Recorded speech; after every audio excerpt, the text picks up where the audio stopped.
ایک دفعہ کا ذکر ہے کہ ایک چھوٹے سے قصبے میں ایک امیر عورت رہا کرتی تھی جس کا نام جہاں آرا تھا۔ وہ بہت بوڑھی تھی۔ وہ اپنے قصبے کی نامور اور مشہور عورتوں میں سے ایک تھی۔ اس نے کبھی شادی نہیں کی مگر بہت سے بچوں کو تعلیم دلوا رہی تھی۔ لیکن اب وہ کافی بوڑھی ہو گئی تھی اور اس کے لیے چلنا پھرنا بھی بہت مشکل ہو گیا تھا۔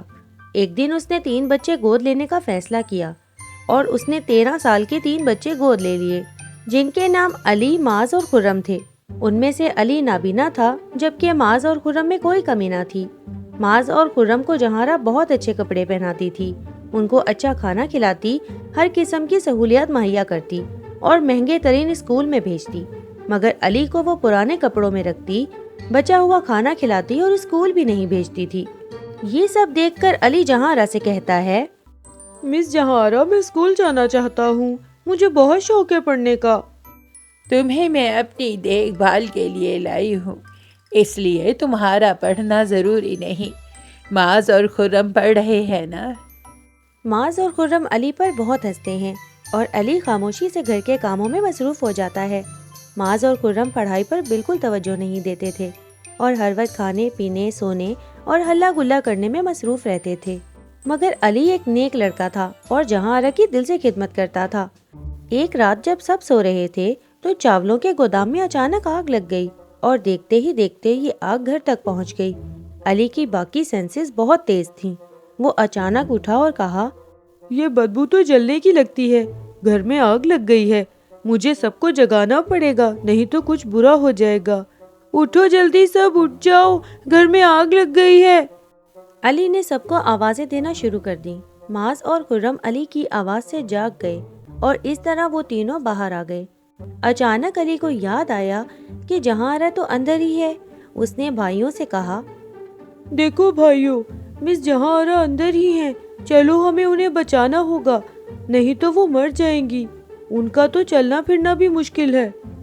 تو معاذ نے کہا، میں بڑی مشکل سے گھر سے نکلا ہوں، میں نہیں جاؤں گا۔ میں بھی نہیں جاؤں گا، تمہیں کیا پڑی ہے؟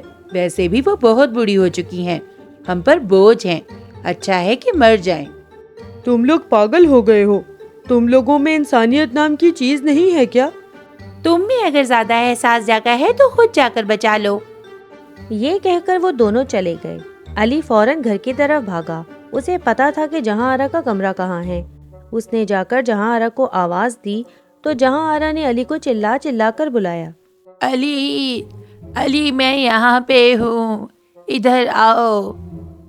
آپ ٹھیک تو ہیں نا؟ چلے میں آپ کو یہاں سے باہر لے چلوں۔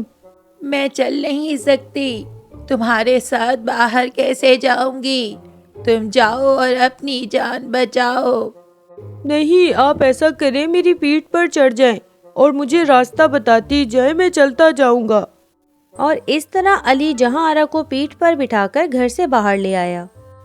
علی، تم نے اپنی جان پر کھیل کر میری جان بچائی۔ تم ایک خوددار انسان ہو، اور وہ دونوں تو بے حس نکلے جن کو میں نے سب کچھ دیا، وہ مجھے مشکل میں چھوڑ کر بھاگ گئے، مگر اب مجھے چاولوں کے کٹورے کا ایماندار اور عقل مند مالک مل گیا ہے۔ چاولوں کا کٹورا؟ میں آپ کا مطلب نہیں سمجھا۔ میں ایک جادوگرنی ہوں، مگر میں نے ہمیشہ اچھے کام کیے ہیں۔ اب میرا وقت آ چکا تھا، اس لیے مجھے اپنے لیے ایک وارث چننا تھا جو میرے اس جادوئی چاولوں کے کٹورے کا مالک بن سکے۔ اسی لیے میں نے تم میں اور ان دونوں میں فرق رکھا، مگر آج جب میں نے چاولوں کے گودام میں آگ لگائی تو صرف تم نے مجھے بچایا، اس لیے تم ہی میری اس وراثت کے حقدار ہو، مگر یہ صرف تمہارا ہے، اسے کسی کو مت دینا۔ جہاں آرا علی کے کان میں کچھ کہتی ہے اور پھر آخری سانس لے کر اس دنیا سے رخصت ہو جاتی ہے۔ اتنے میں معاذ اور خرم بھی آ جاتے ہیں، مگر وہ جہاں آرا کو دیکھ کر کہتے ہیں، ہمارا اس سے کوئی تعلق نہیں، اب ہم جا رہے ہیں، تم ہی اسے دفنا دینا۔ جب علی جہاں آرا کو دفنا رہا تھا تو اس نے دکھی ہو کر کہا، کاش میں جہاں آرا کو دیکھ سکتا تاکہ میں ان کو یاد کر پاتا۔ اچانک علی نے آنکھیں کھولی تو وہ حیران رہ گیا کیونکہ اب وہ دیکھ سکتا تھا۔ اس طرح اس کی ایک خواہش پوری ہو گئی۔ وہ بہت خوش ہوا۔ دیکھتے ہی دیکھتے پورے علاقے میں یہ خبر پھیل گئی۔ تو معاذ اور خرم بھی اس سوال کا جواب پوچھنے علی کے پاس آئے اور کہا، یار تم دیکھ کیسے سکتے ہو، وہ بھی اتنی اچانک؟ آخر یہ ماجرا کیا ہے؟ علی نے ساری بات معاذ اور خرم کو بتا دی اور ان دونوں کے دلوں میں لالچ آ گئی۔ یار ہمیں بھی دکھاؤ وہ کٹورا، ہم تمہارے بھائی نہیں ہیں کیا؟ کیا تم نہیں چاہتے کہ ہم بھی خوش رہیں اور اپنی خواہشات کو پورا کر سکیں؟ علی فوراً راضی ہو گیا اور وہ خاص بات جو جہاں آرا نے بتائی تھی انہیں بتانے لگا۔ اب غور سے سنو، جہاں آرا نے کہا تھا یہ جادوئی چاول کئی صدیوں کی محنت سے بنے ہیں اور یہ کٹورا بہت ہی نازک ہے۔ یہ ہر 3 سال بعد تمہاری ایک خواہش پوری کرے گا۔ تم اس سے کچھ بھی مانگ سکتے ہو، مگر اگر یہ ٹوٹ گیا تو اس سے مانگی ہوئی ہر چیز ختم ہو جائے گی اور تم لوگ پھر سے پہلے کی طرح ہو جاؤ گے۔ لیکن اگر تم نے اس سے وہ چیز مانگی جس سے لوگوں کا فائدہ ہو تو یہ کٹورا تمہیں انعامات سے بھی نواز سکتا ہے۔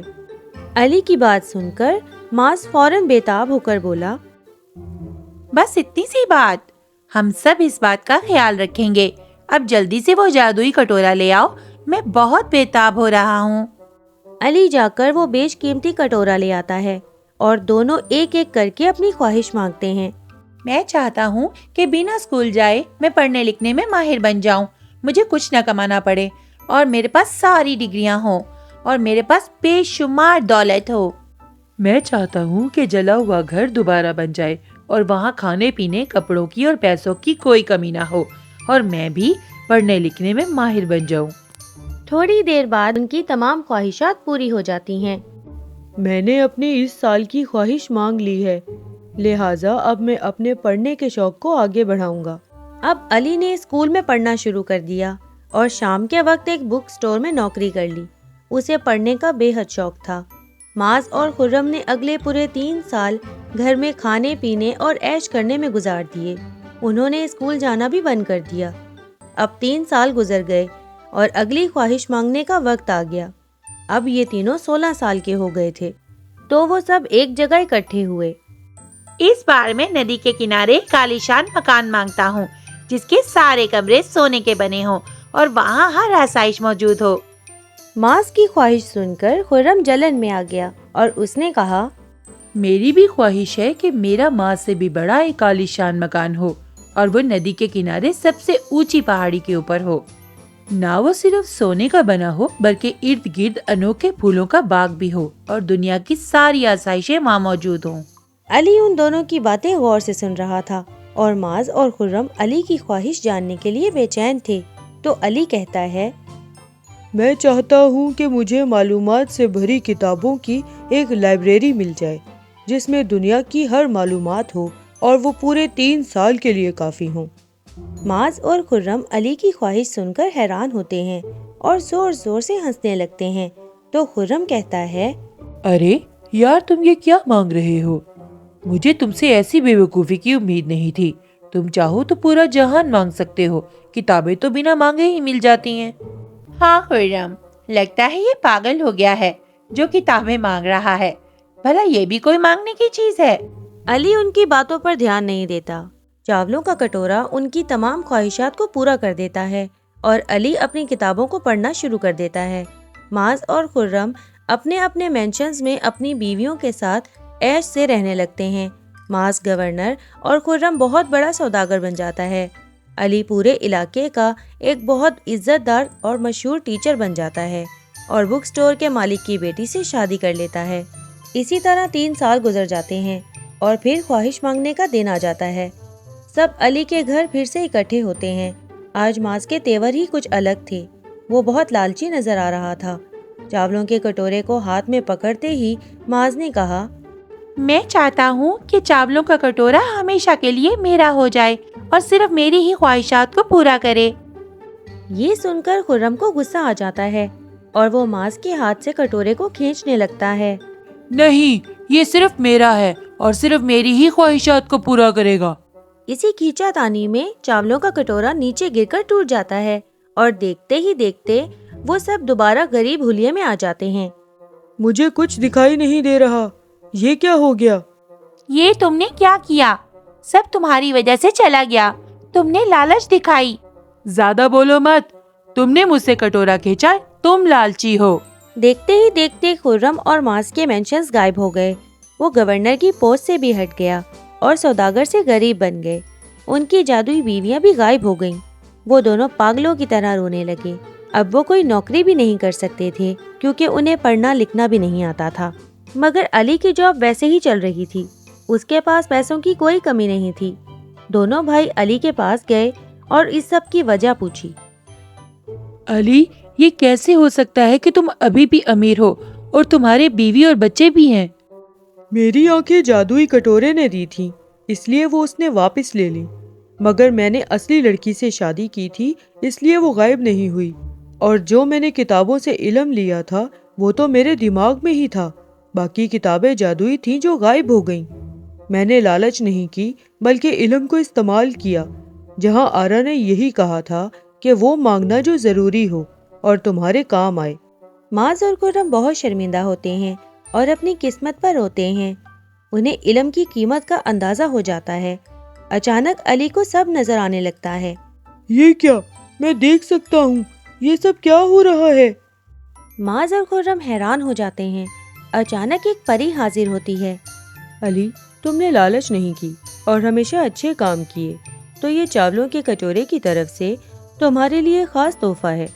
اس طرح علی دوبارہ اپنی زندگی میں مصروف ہو جاتا ہے اور اللہ کا شکر ادا کرتا ہے۔ معاذ اور خرم اسی کے بک سٹور میں کام کر کے زندگی گزارنا شروع کر دیتے ہیں۔ Subscribe